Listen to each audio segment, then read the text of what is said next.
নমস্কার বন্ধুরা, সবাই কেমন আছো? আশা করি সবাই ভালো আছো, সুস্থ আছো। রত্না স্পিডি ফুড কুকিং চ্যানেলের পক্ষ থেকে সবাইকে শুভেচ্ছা ও স্বাগত। তো আজকের নতুন একটা ভিডিও শুরু করলাম। তো আজকে দেখো বন্ধুরা, আমার বাসার কী অবস্থা, কোনো কাজকর্ম এখনও শুরুই করিনি।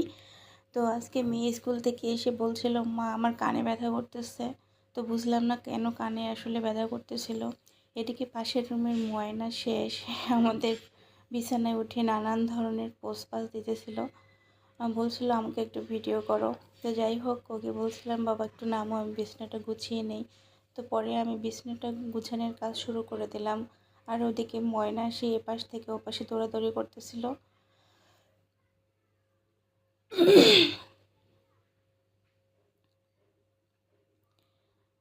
আজকে সকাল থেকে তেমন কোনো কাজ করাই হয়নি। তো যাই হোক, পরে আমি এখন এই যে বিছানাপত্র গুছাচ্ছিলাম। মেয়েটা বারবার বলতেছিল, মা আমার খারাপ লাগতেছে, শরীরটা খারাপ লাগতেছে। তাই আমি বলছি দাঁড়াও, আমি তোমাকে ওষুধ খাওয়াচ্ছি। আর একটু জল গরম করে দিয়েছিলাম। পরে যে জল গরম খেয়ে যে কান ব্যথাটা কমে কিনা, হয়তো অনেক সময় ঠান্ডা লেগেও কানে ব্যথা হতে পারে, কারণ এখন শীতকাল।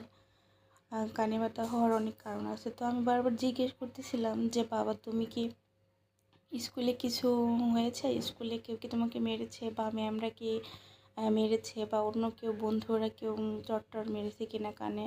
তো বললো যে না, আমাকে কিছুই হয়নি। তো যাই হোক, আমার একটু টেনশনই লাগতেছে, কারণ কানের একটা সেন্সিটিভ ব্যাপার।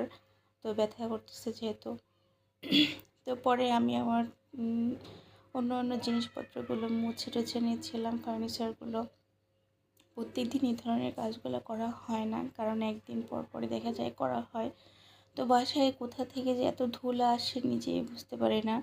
জানালা তো খোলা থাকে, মাঝে মাঝে অফ করেও রাখি, তারপরও ধুলাবালি চলে আসে। তো পরে আমি রান্নার কাজে চলে গেলাম। এদিকে আজকে রান্না করব মিষ্টি কুমড়া দিয়ে, চিংড়ি মাছ দিয়ে, আর হচ্ছে ট্যাংরা মাছ দিয়ে, হচ্ছে ইয়া কলা দিয়ে। তো পরে আমি মাছটা ভেজে নিচ্ছিলাম।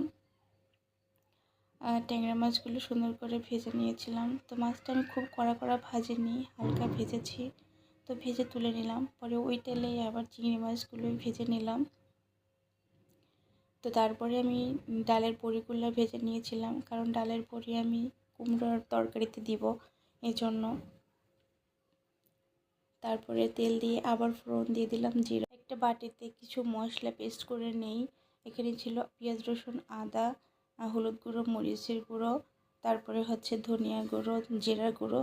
এগুলো জল দিয়ে একটু মিক্সড করে কড়াইতে আবার দিয়ে দিলাম। তো এবার হালকা আছে সুন্দর করে মশলাটা কষিয়ে নিলাম। পরে আমি কাঁচকলাগুলো দিয়ে দিলাম। তো কাঁচকলা দিয়ে আরও কিছুক্ষণ আমি কষিয়ে নিয়েছিলাম। তারপরে জল দিয়ে দিলাম। তারপরে জলটা ফুটে ওঠার পরে কিছুক্ষণ পরে মাছগুলো দিয়ে দিলাম।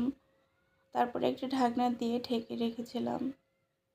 তো ঢাকনাটা উল্টে কিছুক্ষণ পরে আবার তরকারিটা দেখে যে হ্যাঁ প্রায় হয়ে আসছে, পরে তরকারিটা তুলে নিই।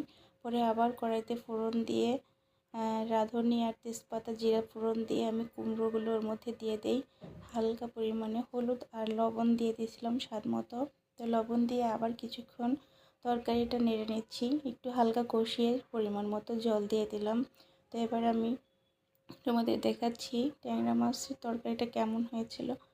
তো যাই হোক, পরে কিছুক্ষণ সিদ্ধ করার পরে আমি ওর মধ্যে চিংড়ি মাছ আর ডালের বড়িগুলো দিয়ে দিই। তো ডালের বড়ি দিয়ে আরও কিছুক্ষণ ফুটিয়ে নেই। তারপরে তরকারি তো কমপ্লিট। নামানোর আগে স্বাদ মতো চিনি দিলাম।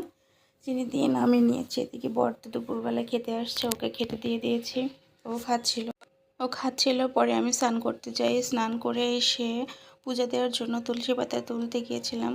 তো বারান্দায় তুলসী পাতার গাছ আছে, তুলসী পাতা তুলে এনে পুজো টুজো করে খাওয়া দাওয়া কমপ্লিট করি।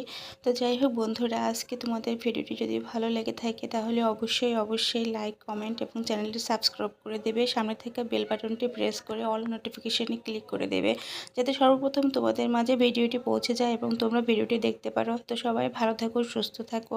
সবাইকে নমস্কার।